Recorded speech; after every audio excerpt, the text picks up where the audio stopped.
ಹಾಕಿ tape ಕೊಡೋಣ ಅಷ್ಟೇ ನೀವೆಲ್ಲಿ ಸಿಗ್ತೀರಾ ನನಗೆ ಇನ್ನೊಂದು ಹಾಕಿ ಟೇಪ್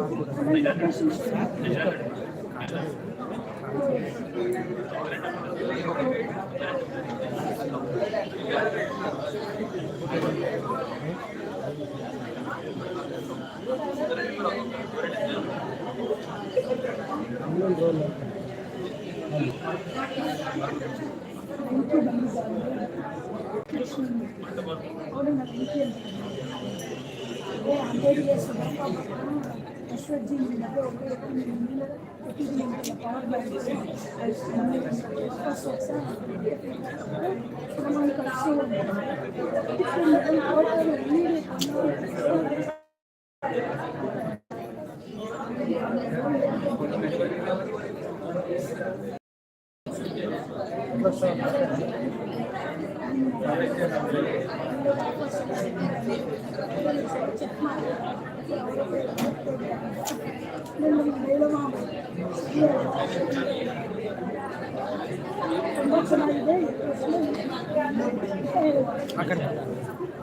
ಹುಷಾರು ವೈರಿಗೆ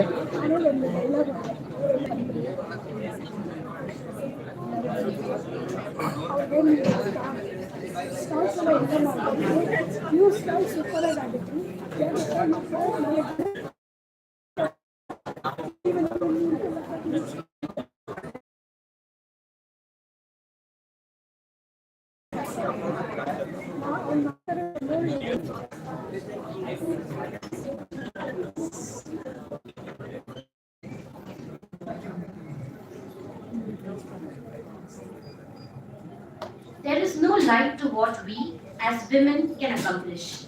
When women support each other, incredible things happen.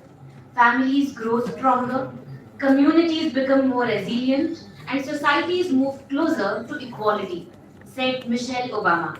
A very good morning to everyone. On behalf of RB Institute of Management and Swakruta Foundation, I, Professor Pooja Takarkar, take immense pleasure to welcome all of you to today's Women's Day celebration. International Women's Day is a celebration of strength, leadership, and the remarkable contributions of women across every sphere of life. Each time a woman stands up for herself, she stands up for all women.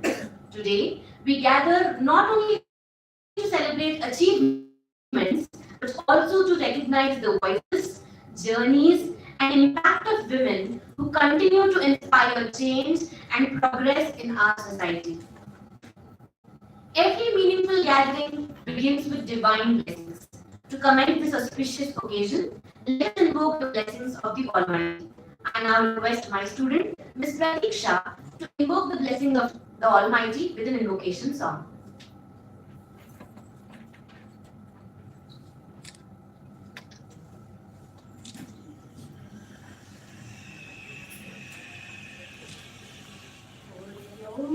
गजमुख करुणामूर्ते शरणागता वरणे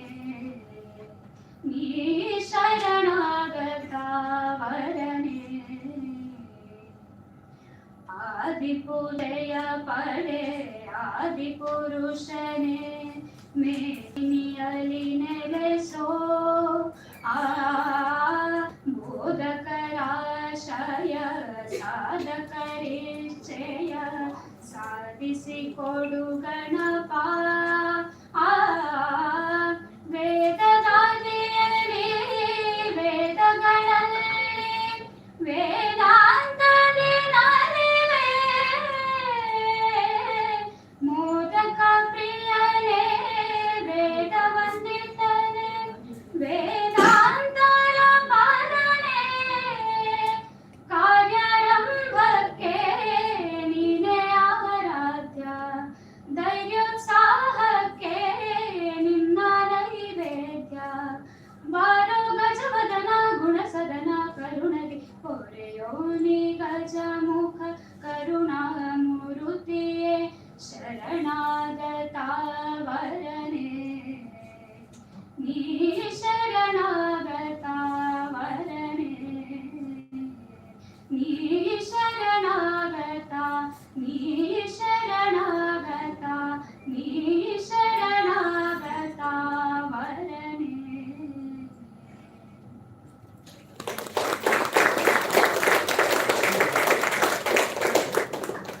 Thank you for that melodious invocation song, Pratiksha. In Indian tradition, lighting the lamp symbolizes the triumph of knowledge over ignorance and hope over darkness. I now request our esteemed dignitaries to kindly come forward for the lighting of the lamp ceremony.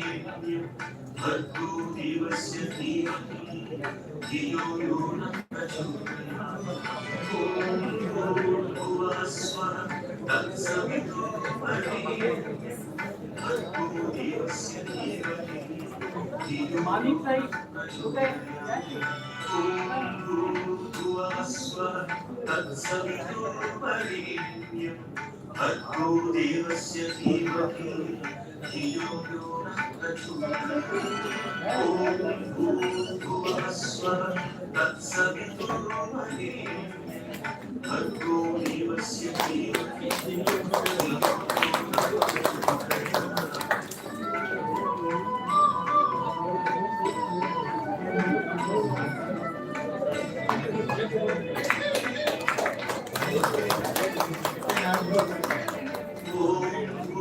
नः तत्सवितुर्वरेण्यं भर्गो देवस्य धीमहि धियो यो नः प्रचोदयात् ॐ भूर्भुवः स्वः तत्सवितुर्वरेण्यं भर्गो देवस्य धीमहि धियो यो नः प्रचोदयात् ॐ भूर्भुवः स्वः तत्सवितुर्वरेण्यं भर्गो देवस्य धीमहि धियो यो नः प्रचोदयात् ॐ भूर्भुवः स्वः तत्सवितुर्वरेण्यं भर्गो देवस्य धीमहि धियो यो नः प्रचोदयात्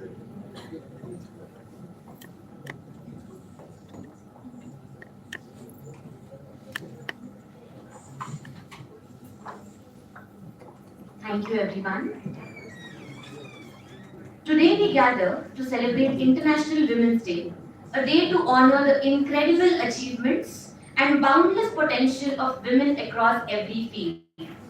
It is an honor to extend a warm welcome to our distinguished guests, visionary leaders, and remarkable women achievers who have graced this occasion with their presence. To the brilliant minds and passionate hearts of RVIM and Swakruta Foundation, your dedication to empowerment, innovation, and service is truly inspiring. Together, we are not just marking a day on the calendar, we are reaffirming our shared commitment across to help us understand the significance of this day and the theme of the year. I now invite Dr. Purushottam Bansal, Director, RV Institute of Management, to share a brief insight on Women's Day and the theme of this year.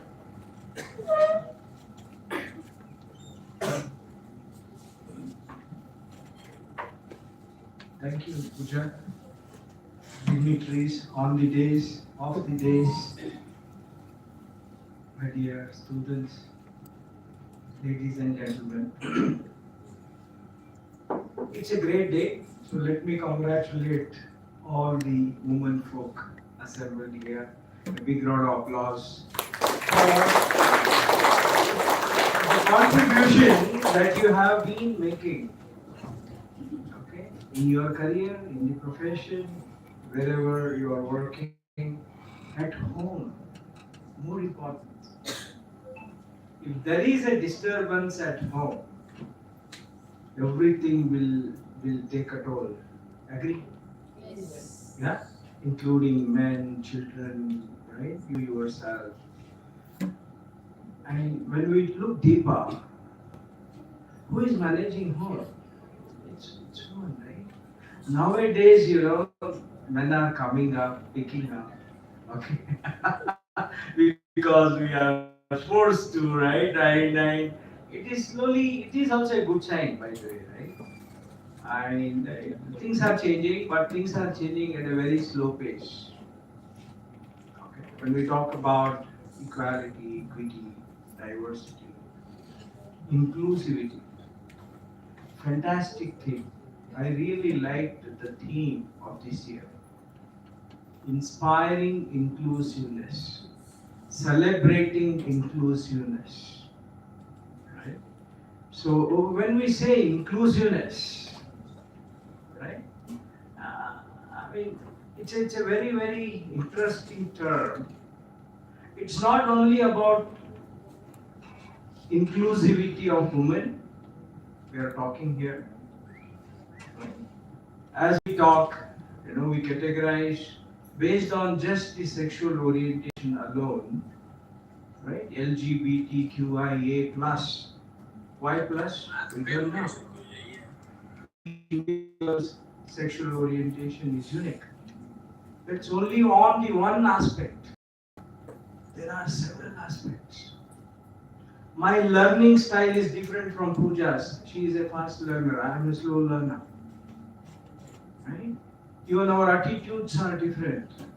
Our lifestyles are different. The way we have been grown up in different environments is different. The needs of a new mother, first time mother is different. How we are going to include them all is inclusiveness. Okay. For me, a lot of discussion is happening on diversity, equity, and inclusiveness. If you ask me, if we take the the inclusivity part, right, to put it in a pyramid form, it is the foundation. And then comes equity. And then comes diversity. We all get stuck here, trying to balance the gender. That's not the objective. Right? Objective is to strengthen the foundation. Everybody in the organization should be felt heard, listened, taken care of. Like I said, first time mother, her requirements are different. Right? You can't force her, right, for every event or for every outing or for every party because she cannot handle that. So how we are going to make all the people in the organization sensitive enough to these individual requirements?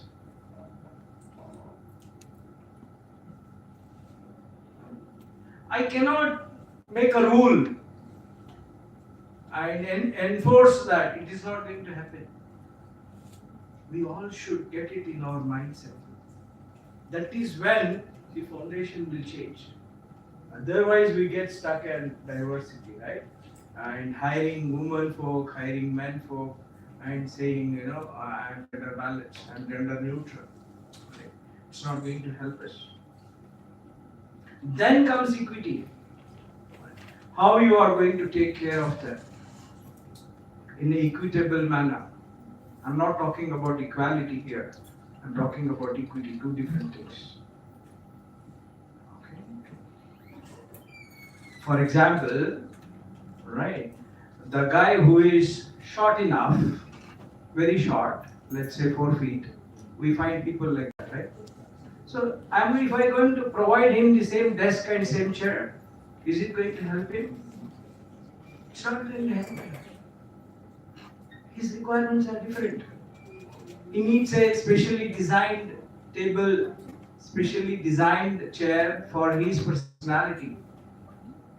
Okay, Dean of School of Design is here. I think she will agree to that. Right? Each individual requirement is different.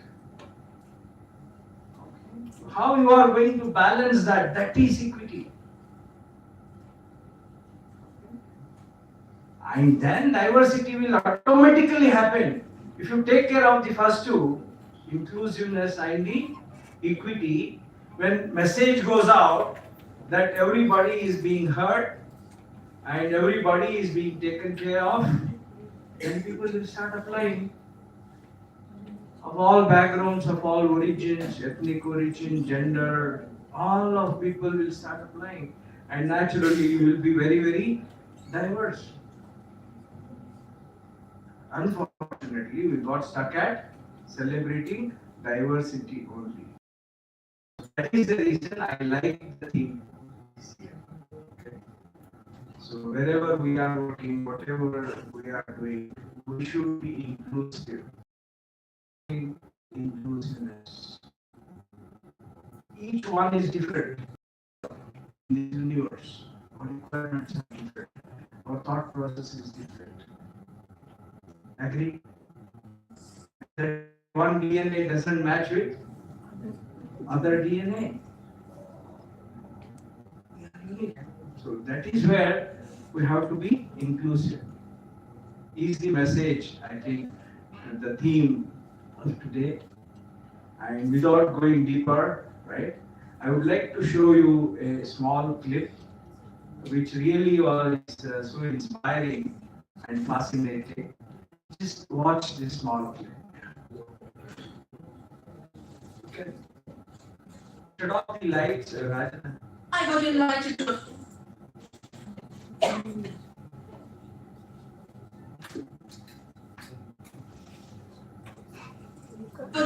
to a meeting in 1987 in Geneva and Bojave, and this was called Laws of Life, how the new emerging genetic engineering technologies would influence the world. Farmers, food. There were no GMOs and genetically engineered organisms at that time, but there was a plan to introduce them, and in the film you saw a little bit of what I'm saying. These companies were there. And 87, they said, it was March, they said, we're not making enough money selling chemicals. We must now own the seed.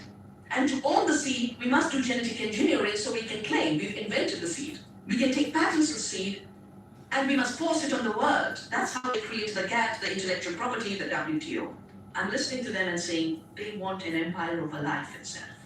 And my love for life is so deep. I said, I will not let this empire be built. I knew nothing about how to save seeds. But I took a commitment, I'm going to save seeds the rest of my life. And when you make a determination, and this is especially for the young people, you learn how to do it. Learning is not an external input. Learning is doing. So I said we're going to defend seed as a commons. These are not inventions. I started walking to my villages in Everett, like I'm walking in that film, and telling the farmers to save the seeds. And it's only the women who have the seeds. The men would say, oh, we grow potato. Oh, we grow soya bean. And the women say, no, I grow the millets. I grow the ancient pulses. That's how we are fed. The men were looking to the market. The women were looking to life. We have today created 140 community seed banks in different parts of the world. And from these commons, the farmers can take seeds. If there's a disaster where a cyclone brings salt to the land, we have salt-tolerant seeds. We have drought-resistant seeds. We will not obey any law that prevents us from this beauty. We will not allow GMOs that contaminate our seed. We will not accept patents. We will not accept monopolies. So we kept doing this on the ground, but I also worked with our parliament, I worked with our government. And in the process, in India, we do have laws that put in place the ecological ethics that we are part of in our family. So I had a role in Article 3G of our patent law, which is plant, animals, and seeds are not human inventions. The truth, reason, and therefore they cannot be patented. Monsanto tries every 10 years to take and tear down this law. I was with them in the courts last year. By then they've been taken over by buyers, so they were Monsanto lobbyists and buyer lobbyists, and then they spun off part of what they are to a BASF, which was also part of our. We managed to have that challenge not be successful.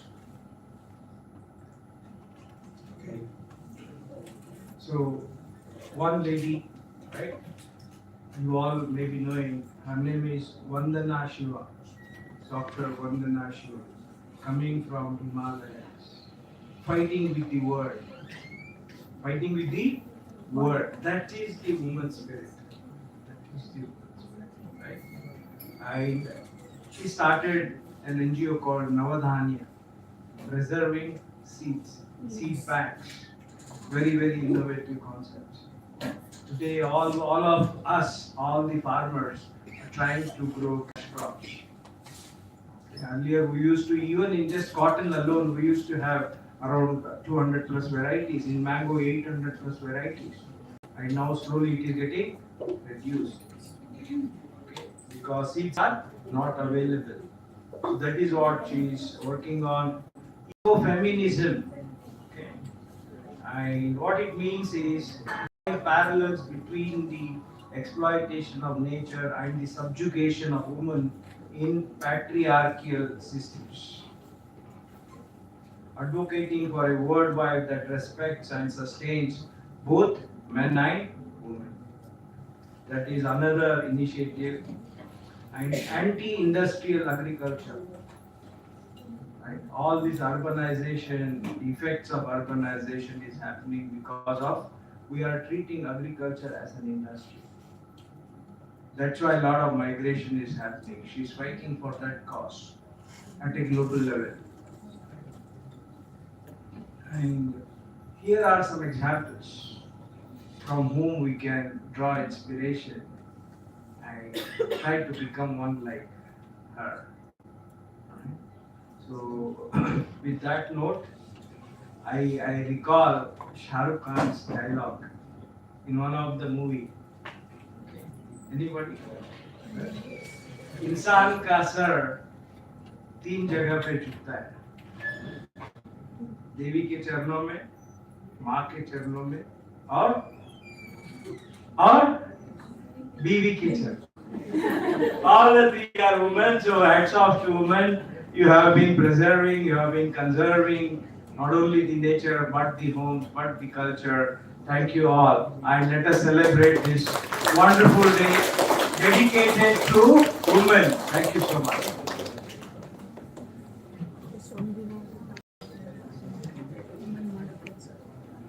Thank you, sir. We now move on to one of the most engaging segments of today's program, the panel discussion. A powerful discussion becomes impactful when it brings together diverse experiences and insights. It is now my pleasure to invite Dr. Sumera Aluru ma'am to introduce our esteemed panelists and to moderate the panel discussion.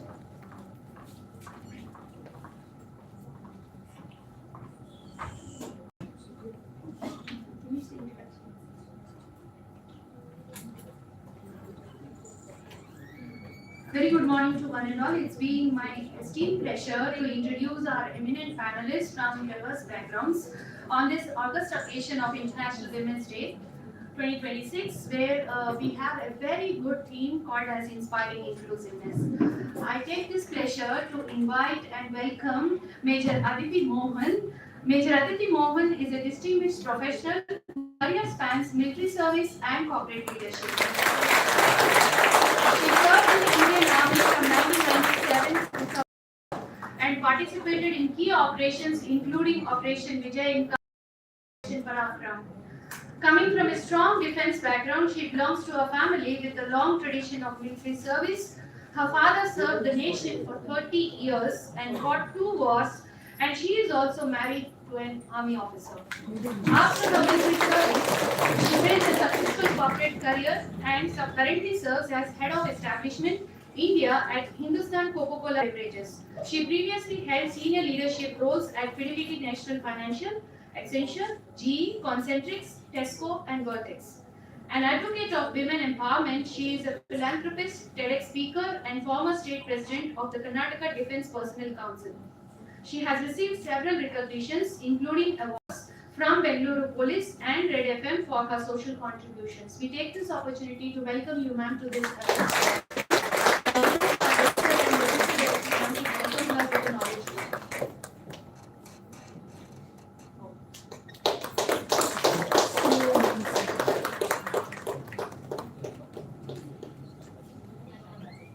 Next on the panel is Santosh Kumar ES, is the head of Animation and Multimedia Department at Vogue Institute of Art and Design and a research scholar in visual arts. He holds a master's degree in visual arts from Bangalore University and is pursuing research in Mysore traditional painting.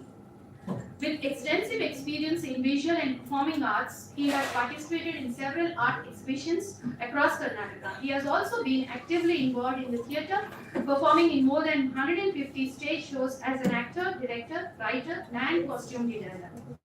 Apart from theatre, Santosh is also passionate about dance and choreography, with experience in classical, folk, and contemporary forms. He has worked with renowned dance groups and served as a dance teacher at Bal Bhavan, Kaban Park. He plays an active academic role as a Board of Examiners chairperson and member in multiple universities.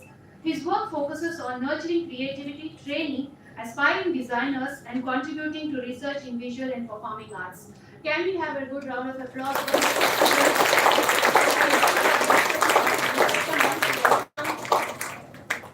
our guest with the knowledge bouquet?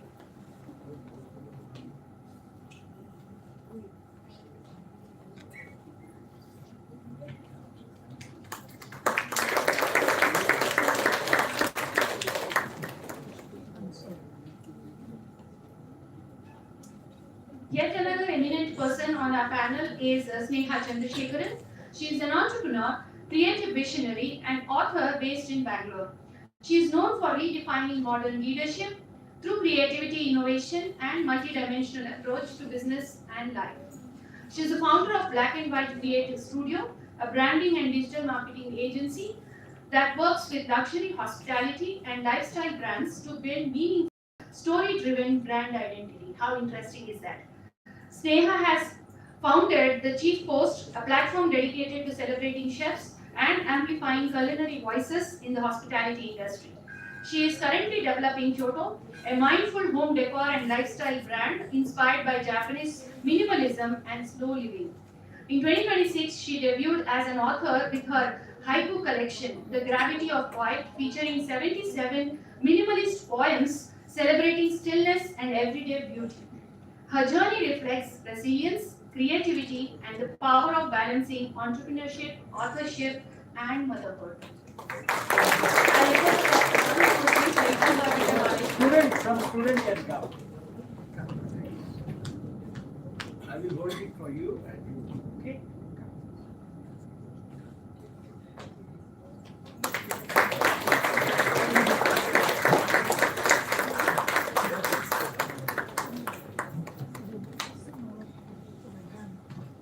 Another gem on the panel is Dr. Anuradha Chatterjee, who is an Indian-born Australian feminist, academic and registered architect with over 25 years of experience in architecture and design education. She holds a master's degree and PhD in built environment from the University of New South Wales, Australia. Her academic career spans leading institutions across Australia, China and India, including the University of Sydney, University of Technology Sydney, and Xian Jiaotong Liverpool University. She has also served as Dean at Manipal University, Jaipur, and Vice President of Research and Innovation at Pearl Academy. Dr. Chatterjee also has professional practice experience in Australia and Cracknell and Lonergan Architects and PTW Architects. Currently, she serves as Pro Vice Chancellor at our own RB University, Bangalore, and Dean of the School of Design and Innovation. She is an accomplished author and editor with recent works including Architectures of Aging in Place, which happened to be in Routledge 2025, and editorial contribution to Bloomsbury Global Encyclopedia of Women in Architecture from 1960 to 2020, which got published in 2026. Her work focuses on architecture, design research, and inclusive built environments. May I request our Director to welcome her to the knowledge program.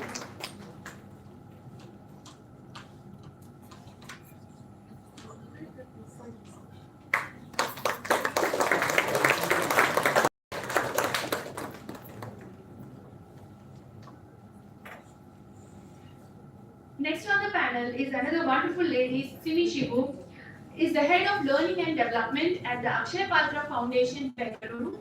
She is a people-focused professional with over 20 years of experience in training, customer service, and sales. She specializes in designing and implementing customized training programs aligned with organization goals. Her expertise includes team development, strategic planning, operations management, and customer service management. Before joining the Akshay Patra, she held leadership roles in learning and development at House of Anita Dongre India Limited and Mother Earth retail brand, where she led large-scale training initiatives across multiple states in India. Simi is known for her strengths in coaching, business communication, and leadership development. She is passionate about building high-performance teams and fostering continuous learning within organizations. I request one of the students to please come forward to welcome you.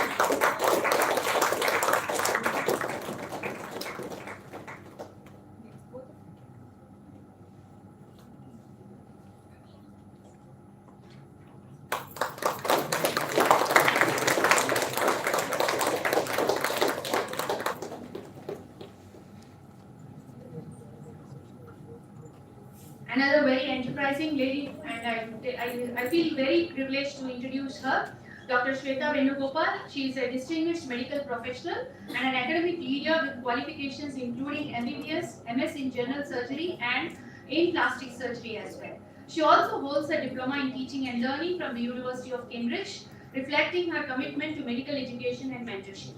She currently serves as the managing director of New Baldwin Institutions and plays a key role in shaping academic excellence and strategic innovation in medical education. Her leadership combines clinical expertise with a strong focus on nurturing future healthcare professionals. Dr. Shweta is also managing director of Vaishnavi Hospitals, where she has helped develop the institution into a center of clinical excellence and patient-centered healthcare. Her work integrates advanced surgical practice with compassionate patient care. A pioneer among women in the surgical field, Dr. Shweta Venugopal's journey reflects resilience, leadership, and dedication to medical advancement. She continues to inspire future generations through her contribution to healthcare, education through her chain of schools, and also institutional leadership. We welcome you, ma'am. I request Dr. Ma'am and the students to please accompany her.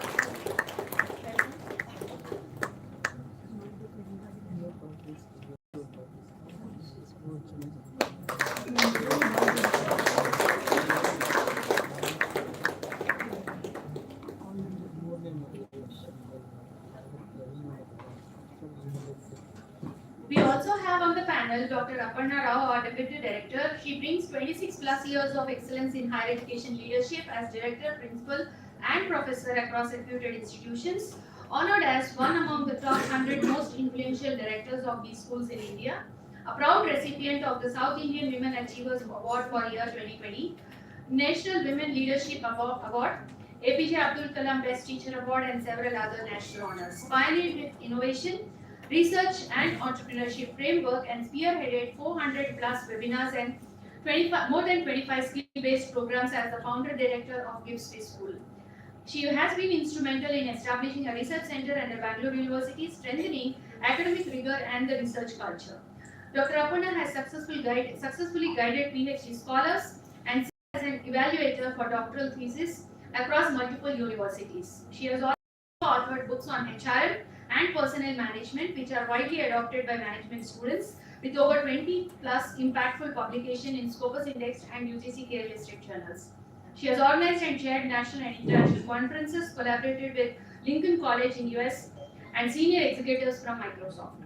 Led the curriculum reforms aligned with the NEP 2020, integrating industry relevant practices in education.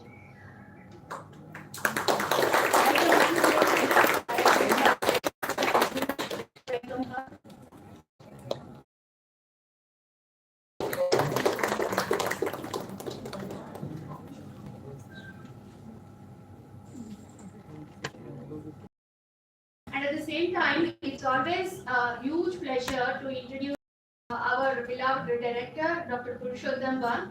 He comes with 29 plus years of experience in education, leadership, as well as a yoga trainer. He's an accomplished yoga trainer and recognized all over India. It's always a pleasure. I request Dr. Aparna ma'am to welcome him.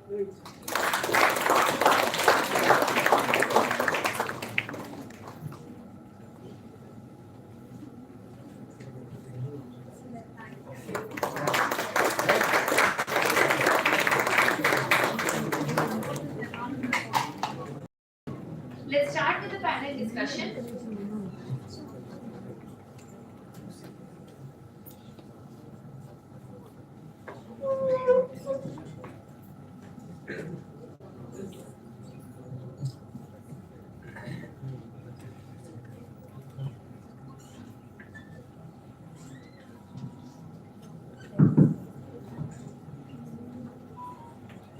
Once again, a warm good evening to everybody. I hope everybody feels comfortable.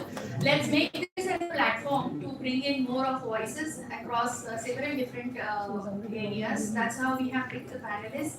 And we have been so grateful that all these eminent people have agreed to be a part of this panel discussion. And towards the end, let's see that we bring very good, insightful conversations and then at least bring one or two takeaways on which people can think about and bring it into practice over their everyday life events and daily activities. So with this note, inclusiveness actually stems from exclusiveness. So over a period of time when we keep excluding people, that's where I feel that the need for inclusiveness arises. And that's where from the last 3 years, International Women's Day has been coming with themes that are revolving around inclusiveness or accelerating gender equality and like. So inclusiveness, the deliberate and a sustained effort to ensure that every individual, regardless of gender, background, ability, social economic status or identity, is not merely present in a space but is valued. That is very important. And the urgency of inclusive leadership has never been greater in India. With its extraordinary diversity of language, caste, creed, gender, religion, and regions, present both unique challenges and also unparalleled opportunities for building truly representative institutions heading towards the future. So, a genuine inclusion, not for the name's sake, is not a destination, but it is a continuous practice, is what I feel.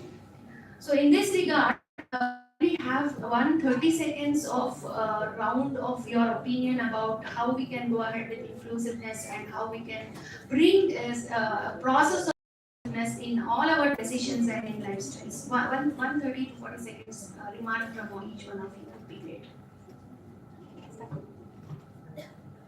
Good morning, everybody. Thank you, Ms. Samira, for such a warm welcome. Dear students, the fraternity of RVIM, and the lovely panelists. So Women's Day is not just only about celebration of women, right? So I think today we are here to dig something deeper, to examine the rooms that we are sitting in, the systems that we are a part of. Are we thriving in it? Is every voice heard? Is everybody seen? And I'm looking forward to learning about this from the fellow panelists as well. For me, I think inclusiveness is not about putting different people in the room, but it's about changing the room itself. It's about changing the design, changing the power structures, changing the system, so that everyone's looked at it, everyone's identity, or whatever they identify with, whatever they believe in, is embraced by everybody. A very good morning to everyone. So I believe that being here itself is inclusive, because you can see the panel members, all the women here, and I see the men. So this actually honors the title itself. I believe seeing people without tag is what inclusiveness starts. Starts from our own home. Like we always take our own mom, whenever she cooks, we take it for it's her job, we take it like that. We have to see something beyond to appreciate each and every one what they do, and see them as a human rather than with the tags of relationship or the position they hold. So inclusiveness starts from your own home, and it can change the world around if you start practicing it. So that's how it inspires us a lot. We try to not see the inclusive thought what actually makes and builds us, rather than we try to say that chalta hai kind of attitude where we take for granted. But that uniqueness what inspires to be inclusive. Thank you.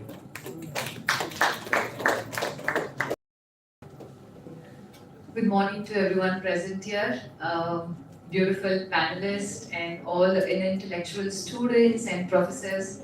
It's a wonderful morning to be amongst the RV Institute of colleagues and professors and associates. So basically I would want to start by stating this. When a flower doesn't bloom, we change the environment. Do we change the flower? So inclusiveness is just creating that environment for every flower to bloom. How many of you all agree on this? Yes. Because most of you who are here are teachers. Either we are teachers for the students, or we are teachers for our children, or we are teachers from the learners who are going to learn, isn't it?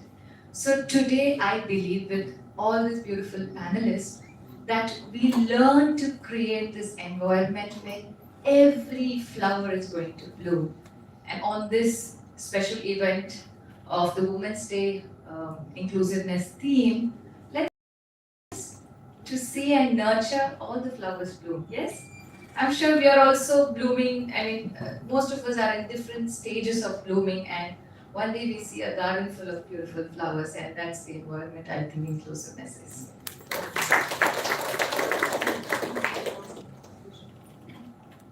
Thank you, Dr. Rvim, Dr. Rao, for the invitation to speak at this event. Inclusiveness, as Dr. Rvim has already outlined, is very much about looking at meeting the requirements of people who are different and celebrating people who are different, including people, allowing that space and agency for people to be different. We can talk about institutional policy, public policy, government policy, and I think as an academic leader, I'll probably be questioned about policy and what I can do for the university, but I really believe that a lot of the success actually goes to what happens inside your home. And so in correcting my fellow panelists, it's not a mom's job to cook, it's actually a mom's choice to cook. So let's be clear, it's our jobs to be whatever we want to be. We may like to cook, but we don't have to cook. So let's be clear about that. I love that a lot of my audience is also young men, professionals, and inclusiveness is really not just about women, but also about questioning why you are here and your job, quote unquote, your job is to actually be allies and be champions of women. So I'll close with that. Thank you very much. So I always start a session by asking you all, and you've been sitting for a while now. Please bear with me. How's the toss? You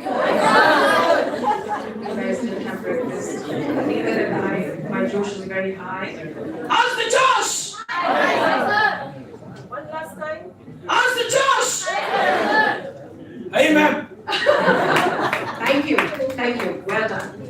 So that's inclusiveness for me. This young little child who's been trying to draw for the last, I think, 30 minutes, and this lady who's right next to her, that's inclusiveness. To the extent that when I was driving to this place today, and I said, I've got this good month going on, and I'm very happy to see that the front row, barring sir, has been occupied by our women, which is good. I'm sorry, gentlemen, you had to perforce be seated there. But believe you me, I'm better looking. He actually had to turn around and say, it didn't take me long. And somebody wasn't invited. But it's so good, it's the pride that he has that today all of us are part of the same group. Right? So I will leave it at that because there's a lot more to talk.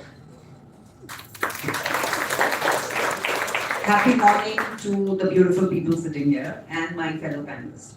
For me, inclusiveness is there in the spelling of woman itself. If you remove WO, it becomes men. So if you see, inclusiveness is like co-living, and there is a lot of things the mother has to give it to the child when he or she is with them. You have to teach them that मर्द को दर्द होता है और उनको रोना भी होता है. So you should not say, it is the mother who is initially that there is, it is exclusive. When the boy child cries, the mother tells them, "Ladki jaise mat ro." So there itself, you are segregating. So it is okay to do whatever, right? So if we start telling there is pain for everyone, and you are able to include everything in the family as a same brand, it becomes inclusive. That's inclusiveness for me. I don't think women should be taken pride only today that we are the inclusiveness is there. Please take us into it. We feel them equal. It is not that we are not asking them to feel us equal. We feel them equal, and as Sir said in his speech that jhukna chahiye. So definitely from goddess to the wife, they are very good to us. Of course, now we have to grow ourselves at how Big stories of being individual. We always tell the creativity starts from the self. It's always see the world within to see the world around. So until you don't nurture who you are, where you come from, you're never valued. So in that way, we always try to say that we always have a book. We have something called Inspirational book called journals, where they start writing about what they see in their own environment and what they come from, how they take the inspirations. Even in the fashion, we have something called as mood board. They create an inspiration board, a mood board. So same way, when we are doing the storytelling in animation, right, we have something called story concept visualization.